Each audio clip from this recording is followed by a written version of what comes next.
Hi, everybody, and welcome to the Four Brothers podcast. I am the Soup. This week we will be talking about the state of TNA Impact Wrestling. We're a little short on brothers today, but with me here today is Chuck, the not-so-tough duck.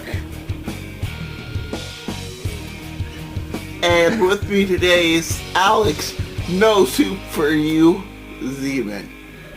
No soup for you. And special guest, my son, the Stew Monster. What's up? Alright, TNA Wrestling, a lot of things going on there, except a good show. Chuck, what's your feeling on TNA?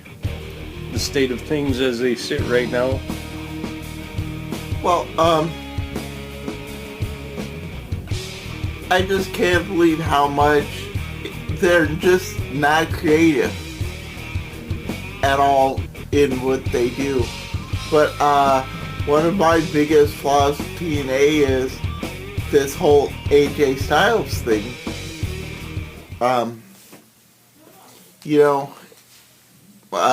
AJ Styles is one of the biggest people they have, and to have him lose the title like that, it just amazes me. I think the thing that bothers me more about it is the fact that everything I'm reading, everything I see is AJ is actually not with the company anymore. And essentially, they let him leave, not really losing the match. It was kind of set up to where so much was put up against him that it was impossible to win. He basically wrestled 7 different people. They made him seem like a Superman who was barely defeated. If he was leaving the company, which all reports say he is actually no longer with the company, it should have been a straightforward pin for storyline and continuity purposes. You've now made him into someone who almost withstood 7 of your top superstars. So he's actually probably better than anyone there at this point from what they built up with that match. And with that match, it should have been a clean pin. It should have been a clean win. They've now made their champion meaningless because he needed the help of 6 other people to defeat AJ. I know, well, but that's one of the things they're playing on right now. Like last week, everybody kept calling Magnus, a paper champion. And that's one of the ribs he's taking right now. But why would you build that environment? Why would you build someone up so big that's leaving the company? Well, but one of the things is, it's kind of like the WWE, though. Piper's gone, left, come back a million times. I think AJ Styles' home is TNA. I think no matter where he goes, he will eventually come back to TNA, just because, TNA is his family. Yeah, but the circumstances just seem weird because from what I've read, he was working on a contract with them. He was supposed to be at Genesis. And then at the last minute, everything fell apart, and they're not renewing his contract, and he's not coming back. So, right now, if Vince was to snatch him up and pull him over to WWE, immediately, he's going to be losing. TNA has just built him up as a guy who could almost withstand 7 of their superstars. You pay him a lot of money, you bring him to WWE, and you make him lose immediately. Now saying that your regular old WWE star, I don't know, say a Kofi Kingston, someone on that level that's not a top star, not a bottom star, just a middle guy, can beat the best TNA has to offer. And just totally destroy the validity of what TNA is. You know what I'm saying? Because if your best guy who withstood 7 of your superstars can't win in WWE, you've just tore down the TNA to be a product way less than you're offering. And then you take the time to build AJ up within the WWE, because he already has a huge following of fans. You've just made TNA irrelevant, and you have a new superstar who's up and coming, and you could say that now that he's in the big leagues, he's working harder, training better, and getting better as a wrestler, and then he can start winning matches.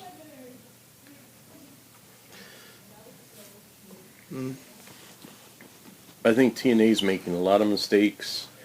They're misusing a lot of people. Cowboy James Storm. As a singles wrestler, I'm not really a big fan of his. I think as a tag team star, he's great, and they keep pushing him singles, which is really bringing his career down. If they would let him keep a partner, they could be one of the top tag teams in the world. Yeah, I get your point, but I'm actually, as much as TNA annoys me, there's certain people there, like Robert Roode, his old partner. I think he's just, I just love the way he does things sometimes, especially his in-ring work. And, him and Kurt Angle have put on some good matches. I'm actually kind of looking forward to that match next week in a steel cage. Oh, it's kind of like Kazarian and Daniels. They've tried singles on occasion and done all right, but I like them as a tag team, and they work as a tag team, and they should keep them as a tag team. Those guys are more relevant now than they've ever been as a tag team. As singles wrestlers, neither one of them was ever really relevant. And James Storm is the same kind of guy that makes an awesome half of a tag team, but he doesn't make a great individual wrestler.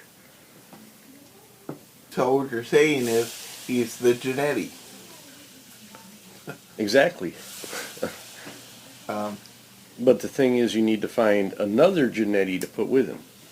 Kazarian and Daniels are both Jannetties, but together they make a great team. The Road Warriors, they're a perfect example of what I'm talking about.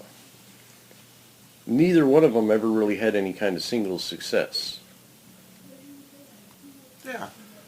They were Jannetties, but together they made the Road Warriors, one of the greatest tag teams ever to exist. And they understood that, and they kept the Road Warriors together forever. I mean, they never broke up. They may have done some singles stuff here and there, but they were still the Road Warriors. There was never a splitting of the Road Warriors. I know. Well, I don't want to get too far off subject, but yeah, I get what you're saying. They just need to start using their wrestlers correctly. Yeah, there's a lot of people they're not using correctly. Wow. Eric Young. Eric Young needs a better push. It's not that he's not entertaining, but the fact is, I loved him when he won the, I want to say, U.S. title. What was it called when he had it? What, the one he pulled out the trash can? No. Well, yeah, the international title. When he was serious, I loved him during that point, and I thought he was actually going to make it to the next level. I was never a fan of him when he was the Canadian guy. That was his name, the Canadian guy? No, they had that group. The World Elite? Yeah, the World Elite. And he was the Canadian guy. And that was his serious phase. when he went crazy, I've loved him ever since. One of the most entertaining things I've ever seen is when he was calling D'Lo Brown CeeLo Green and wrestled him in a convenience store. That's one of the greatest things I've ever seen. No. The greatest thing ever is when he was going around telling everybody the secret about Santa Claus. Shrek is Santa Claus. I don't know. I think some wrestlers just have I don't even know certain what you're talking about. characteristics. A couple of years ago, when he was part of the TNA Angle Alliance, they had a Christmas party, and he was going around telling everybody, don't tell anybody, but Shrek is Santa Claus or something. They had vignettes about it. I thought it was pretty cool when he jumped out of the tree and tried to wrestle Scott Mayo. I don't know. He's a weird wrestler. He has a lot of different reactions to small people, entertainment. And is locking up with everybody like the referee. I don't know. I think that's kind of weird. Adds some fun to the show, but it throws some people off, I think. Another wasted thing in TNA is Abyss. The Parks angle, I was a fan of. I've been enjoying the hell out of it. But it's gone on too long. He just needs to go back to being Abyss, because Abyss is one of the big draws of TNA. And for years now, you've pulled that character out of your roster. I know. Well, I kind of love the fact that Abyss needs that cut in the head, or Parks does, to go crazy. And I just thought that was one of the awesome things that has actually been done lately. Yeah, no, I like that. I just think it's gone on too long. Yeah, they could have easily By this done it point, with. he should have just gone back to being Abyss. I know. Yeah, I think if they did that, it'd make it a little bit better. Give him back the stardom so the fans can enjoy it. I mean, it would just be awesome to see him pull out the Abyss mask. You cut open in a match, pull out the Abyss mask, slide it on, go crazy, tear everybody up. Eric Young get all excited like, I told you you were Abyss, and then have him tear Eric Young up too. Just go back to crazy, destroy everything in your path Abyss. Yeah.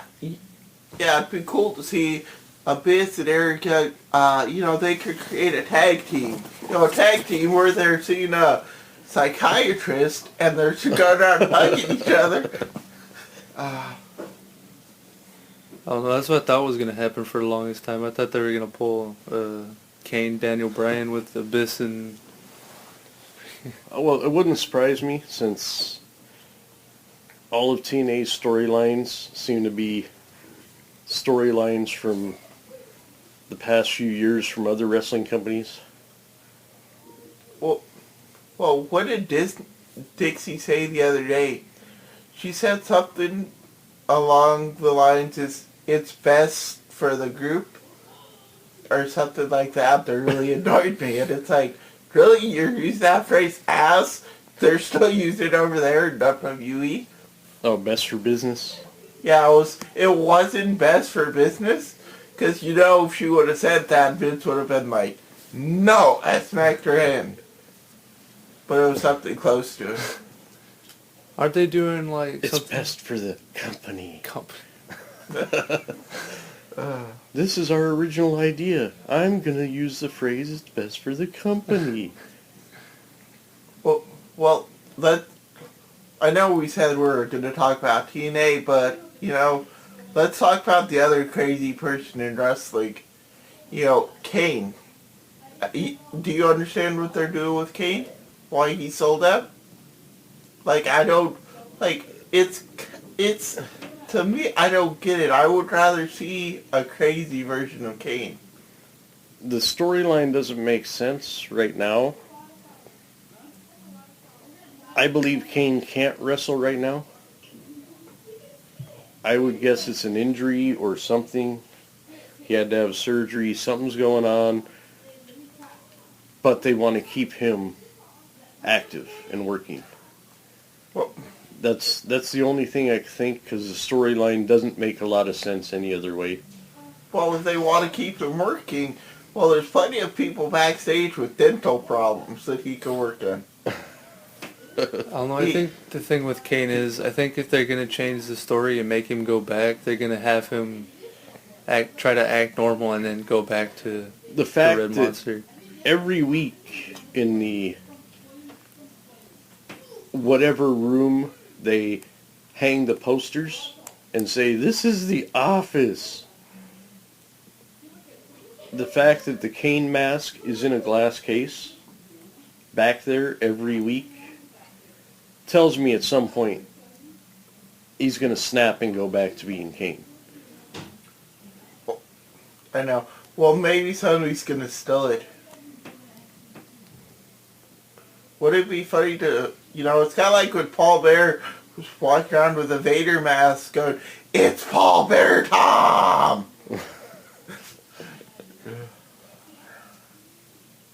Yeah, back to TNA. Since it is up for sale, I'm just hoping someone with sense steps up and invests the money and turns it into what it can be. I mean, for a while, to me, it was getting really good. I was enjoying watching it. And then Hogan and Bischoff came in. Well, And they WCW'd it. And it's fallen apart ever since. I know. Well, that's what I never understood.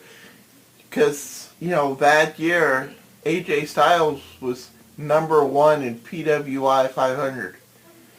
Where have you ever heard of somebody from a place like TNA beating out WWF guys for that spot? You always hear Hogan, Flair, Triple H, Shawn, Brett. You never hear AJ Styles. You never think he was PWI's number 1 choice. And then Hogan came in and he didn't get the title again. Well, Hogan couldn't wrestle at that point. You know that. Physically, there's no way. Not too long after he came into TNA, he had that back surgery. Yeah,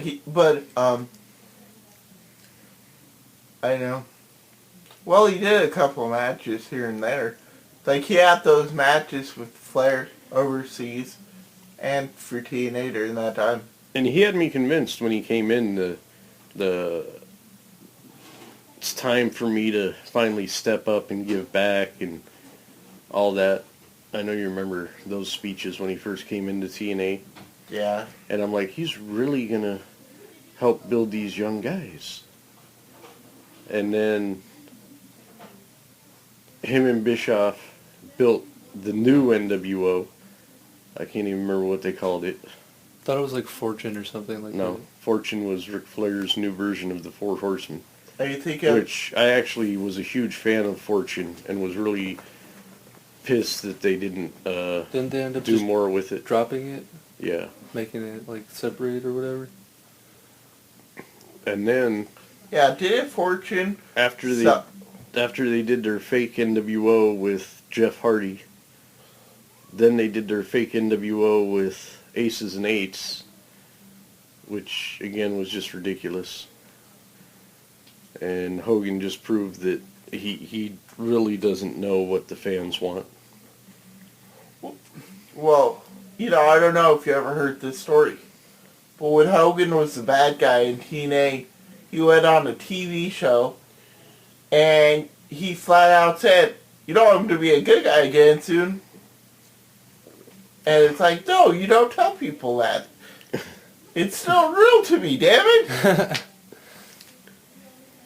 But all right, we're coming up on 20 minutes, and these are supposed to be mini podcasts, so we're going to wrap it up and just hope the TNA pulls their head out of their ace. Any last thoughts, Stuart? Hopefully TNA gets better, fixes the problems. Chuck? Well, I'm hoping AJ Styles is really gone. I'm hoping it's just all part of this one big gigantic gimmick. I'm actually hoping he's gone and hoping WWE picks him up and gives him a chance. But with that, we are out of here. We will see you guys next time. Thanks for listening.